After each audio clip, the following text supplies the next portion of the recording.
Olá, nós estamos continuando a nossa série de reflexão, falando sobre eu e Deus, uma questão de relacionamento, e a gente chega na nossa terceira parte, onde vamos falar eu e Deus, uma relação de confiança. A gente já falou de pai e filho, de obediência, e chegamos hoje à confiança. Vamos ao longo da reflexão utilizar alguns textos da palavra de Deus e a gente vai colocando, à medida que formos utilizando, os textos que são para a nossa reflexão de hoje, que vão ser utilizados. Bom, mas eu queria começar com Mateus 11, 28 e 30, que diz o seguinte: venham a mim todos que estão cansados e sobrecarregados, e eu lhes darei descanso. Tomem sobre vocês o meu jugo e aprendam de mim, pois sou manso e humilde de coração, e vocês encontrarão descanso para as suas almas. Pois o meu jugo é suave e o meu fardo é leve. Mateus 11, de 28 a 30. Porque a gente vai falar de confiança. Eu e Deus, uma questão de confiança. E essas palavras de Jesus em Mateus trazem exatamente essa ideia de que a gente precisa levar até Ele, ou colocar sobre Ele os nossos pesos, as nossas lutas, o nosso dia a dia, e as pessoas precisam, então, para que isso aconteça de maneira satisfatória, confiar de fato, né?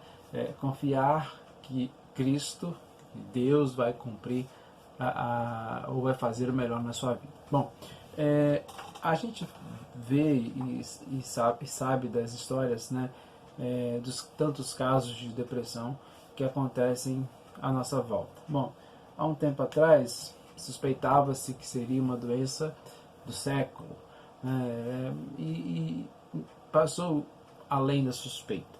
Essa enfermidade, ela de fato tem acontecido e afeta muitas pessoas. Cerca de aproximadamente mais de 370 milhões de pessoas já sofrem ou sofreram de depressão no mundo.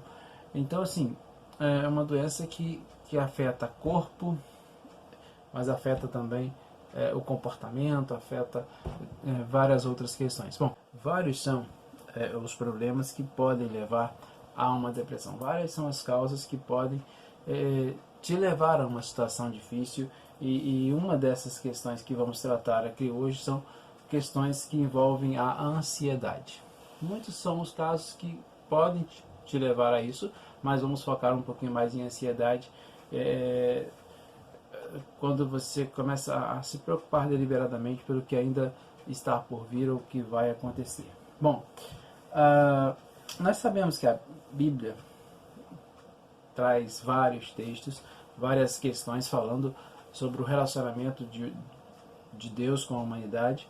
E uma das questões que é do interesse de Deus não é lidar apenas com os nossos problemas físicos, materiais.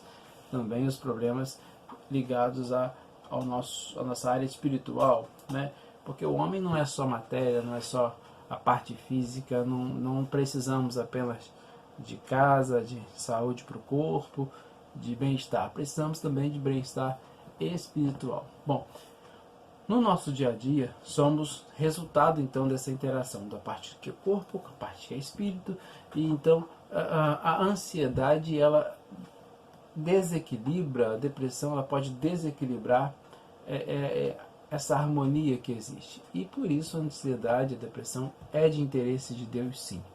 Então aquele texto que a gente leu logo na chegada, de Mateus 10, 28 a 30, 11, 28 a 30, é um convite de Jesus para que a gente coloque sobre ele as nossas questões, para que ele então possa carregar, resolver, nos ajudar no nosso dia a dia. Independente do caso, da situação que você esteja vivendo, independente daquilo que possa estar acontecendo, colocar sobre Jesus os nossos fardos é sempre o melhor caminho, é sempre a melhor situação. Jesus nos dá uma resposta simples. Bom, venham a mim todos os que estão cansados e sobrecarregados, e eu lhes darei descanso. simples, tranquilo. O que isso significa? Significa que ele está esperando que nós venhamos a dar o nosso passo para que ele então possa agir. E aí ele continua: tomem sobre vocês o meu jugo e aprendam de mim, pois sou manso e humilde de coração. O que significa esse manso e humilde nesse contexto? Isso é usado para reforçar o que ele quer transmitir. Manso é aquele que se submete a Deus, não resistindo à sua vontade. E humilde, a gente conhece a história de Cristo, sabe exatamente que a humildade era um dos pontos fortes dele no seu ministério.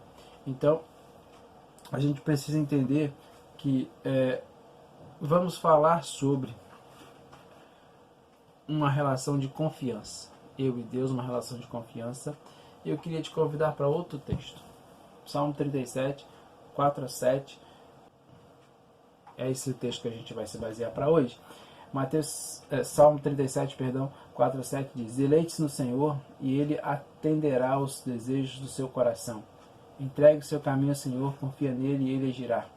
Ele deixará claro como a alvorada que você é justo e como o sol do meio-dia que você é inocente. Descanse no Senhor e aguarde por Ele com paciência. Bom, a gente falou no começo que a depressão é um mal e tem causado muitos problemas para muitas pessoas, e parte dela é por causa da ansiedade. Se no meu relacionamento com Deus agora está baseado em confiança, eu preciso entender que, como Jesus diz em Mateus 11, 28, e agora como vimos no Salmo 37, 4 e 7, a gente precisa entender que nós, quando nos colocamos na presença do Senhor, quando decidimos entregar nossa vida para que Cristo seja o Senhor e Mestre da nossa vida, nós precisamos entender que Ele também é aquele em quem podemos confiar. E nesse texto que nós lemos, nós temos pelo menos 4 verbos que a gente vai trabalhar, que tratam exatamente desse contexto de confiança. E o primeiro dele é confiança.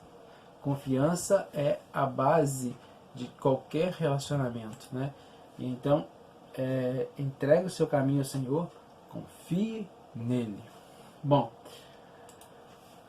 não tem como responder ao convite de Cristo, não tem como viver uma vida ao lado de Cristo, não tem como ser aliado de Cristo se a gente não confiar nele. E se não confiarmos nele, não vamos ser também aliviados das nossas tensões por ele, como nós já vimos lá no texto de Mateus. Há pelo menos 4 aspectos que a gente precisa entender sobre confiança na Bíblia. E a gente separou 4 textos para pensar juntos aqui. Primeiro, Salmo 9:10, que trata de que só quem confia no Senhor, ou só confia no Senhor quem o conhece. Ele diz o seguinte: os que conhecem o teu nome confiam em ti, pois tu, Senhor, jamais abandona os que te buscam. Entrega o teu caminho ao Senhor, confia nele. Só confia no Senhor quem o conhece. Segundo, ainda falando do verbo confiar. Confiar no Senhor é uma escolha. Salmo 27, 20, versículo 7. Alguns confiam em carros, outros em cavalos, mas nós confiamos no nome do nosso Deus, do Senhor nosso Deus. Ainda, aquele que confia no Senhor certamente não será abalado. Salmo 125, 1. Os que confiam no Senhor são como o monte de Sião, que não pode se abalar, mas permanece para sempre.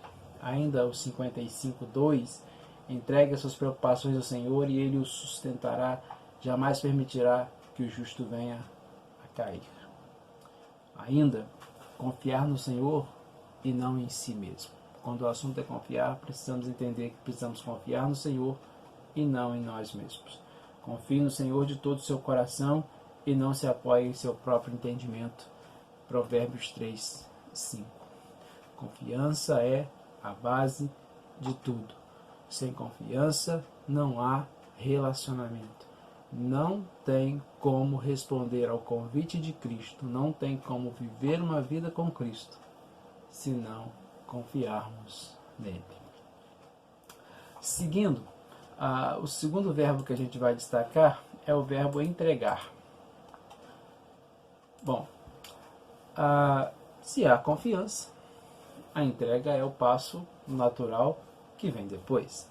Se a gente confia, a gente tem capacidade de entregar alguma coisa para alguém.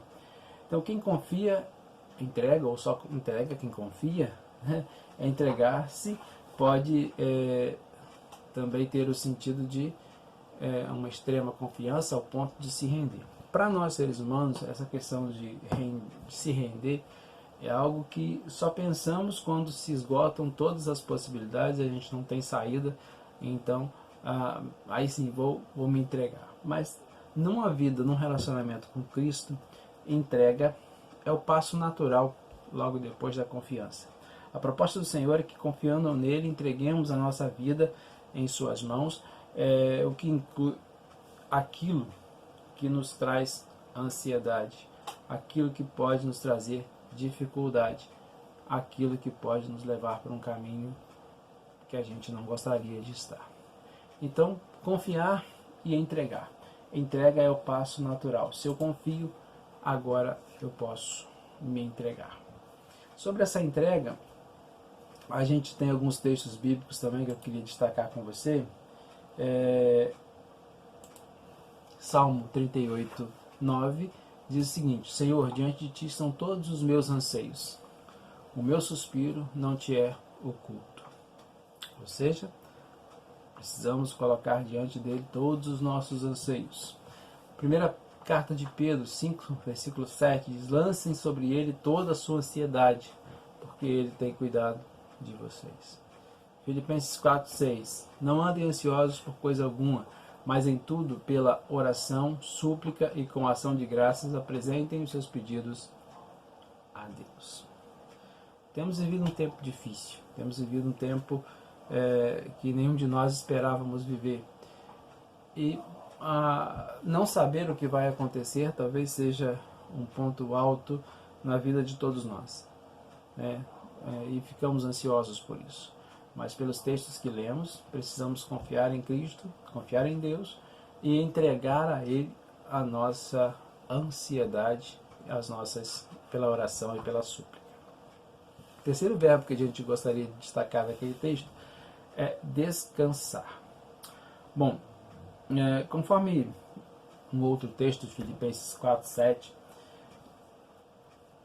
diz o seguinte: a paz de Deus, que excede todo entendimento, guardará os seus corações e as suas mentes em Cristo Jesus. A consequência natural de quem vai agora entregar a sua ansiedade, a sua dificuldade a Deus, é desfrutar de uma paz que vai além do que o nosso entendimento pode alcançar. Confiei, primeiro passo. Se eu confio, eu posso dar o segundo passo, que é entregar as minhas ansiedades, as minhas questões ao meu Senhor. E agora o passo 3, descansar, que é a consequência natural do segundo passo, que é na entrega. Como o problema não mais está nas nossas mãos, mas sim nas mãos de Deus, aí a gente pode agora ficar em paz, não precisa mais se preocupar. Sendo assim, o próximo passo a ser dado por aquele que confia, que entrega, é descanso. Descanso significa não ter mais preocupações. Aquele que descansa no Senhor alcança segurança e paz. Tratamos disso numa das reflexões falando sobre o Salmo 91. O próximo verbo que a gente queria deixar, dos 4 que falamos que iríamos tratar do texto, é confiar, entregar, descansar, esperar. Aquele que descansa no Senhor deve também esperar. Isso significa que você não vai tomar o controle de volta, porque você colocou nas mãos do Senhor. O Salmo 41 diz: coloquei toda a minha esperança no Senhor, Ele se inclinou para mim e ouviu o meu grito de socorro. Salmo 40, versículo 1. Quando o ato de esperar em Deus, a gente ainda tem alguns outros textos da Bíblia que dizem alguma coisa nesse sentido. Primeira coisa é que aquele que espera no Senhor também é cuidado por Ele. Salmo 33, 18 diz: mas o Senhor protege aqueles que o temem e os que firmam a esperança no seu amor. Lamentações 3,5 diz que o Senhor é bom para com aqueles cuja esperança está nele, para aqueles que o buscam. Ainda, quanto a esperar no Senhor, a gente tem que aquele que espera no Senhor não fica frustrado. Salmo 25,3 diz o seguinte: nenhum dos que esperam em ti ficará decepcionado. Decepcionados ficarão aqueles que sem motivo agem traiçoeiramente. Ainda sobre esperar em Deus, nós temos que aquele que espera no Senhor renova as suas forças, ou tem as suas forças renovadas. E a Isaías 40, 31 diz o seguinte: mas aqueles que esperam no Senhor renovam as suas forças, voam bem alto como águias, correm e não ficam exaustos, andam e não se cansam. Então, daquele texto inicial que nós falamos, do Salmo 37, entrega o seu caminho ao Senhor, confia nele e ele agirá. Descanse no Senhor e aguarde por ele com paciência. Desse texto que nós tiramos, desse texto que nós separamos para hoje, nós separamos os 4 verbos principais aqui. Confiar é a base de tudo. Se você decidiu por estar com Cristo, se você decidiu por andar com Cristo, confie nele para todas as questões, inclusive nas questões de ansiedade que podem estar te rodeando nesse momento. E como nós dissemos, é uma das causas que pode levar a pessoa a uma depressão. E a depressão é uma doença muito perigosa, precisa ser tratada, precisa ser cuidada, mas precisamos entregar a nossa vida, confiar a nossa vida em Cristo. Uma vez confiando em Cristo, a gente tem o segundo verbo, que é o segundo passo. Se eu confio, agora eu posso entregar. Então, eu confiei em Cristo e agora eu vou entregar para Ele todas as minhas questões. Porque eu sei que Ele tem poder para resolver tudo isso. Uma vez que eu confiei e entreguei, agora o terceiro passo é descansar. Porque agora eu já confiei e entreguei em Cristo e o meu problema não está mais nas minhas mãos, mas está nas mãos dele. Se eu confiei, entreguei, agora eu estou descansando e esperando. É o último verbo. Aquele que descansa no Senhor também deve esperar com paciência, porque o nosso tempo não é o tempo de Deus, ou o tempo de Deus não é o nosso tempo. Eu queria fechar essa reflexão de hoje usando um outro texto bíblico. Usamos bastante texto bíblico hoje, que é bom. Mateus 6, 25 diz o seguinte: portanto eu lhes digo, não se preocupem com as suas próprias vidas, quanto ao que comer ou beber, nem com seus próprios corpos, quanto ao que vestir. Não é a vida mais importante do que a comida, e o corpo mais importante do que a roupa? Versículo 31 e 32. Portanto, não se preocupem dizendo, o que vamos comer, ou o que vamos beber, ou o que vamos vestir? Pois os pagãos é que correm atrás dessas coisas, mas o Pai Celestial sabe que vocês precisam delas. E o versículo 34. Portanto, não se preocupem com o amanhã, pois o amanhã se preocupará consigo mesmo. Basta a cada dia o seu próprio mal. Eu queria finalizar te desafiando a Primeiro, entregar a sua vida a Jesus. Confiar de que Ele é o Senhor sobre todas as coisas, inclusive sobre as suas dificuldades. Confie e entregue nas mãos dele tudo aquilo que você precisa resolver. Descanse, porque estará nas mãos dele. E espere com paciência. Aqueles que têm a Deus por Pai não precisam andar ansiosos quanto à vida, quanto ao que vai acontecer. Deus pessoalmente cuida de cada um de nós. Basta que você confie sua vida nas mãos de Deus. Deixe Ele cuidar de você. Não seja independente. Confie, entregue, descanse, espere. E o mais Ele fará. Que Deus te abençoe.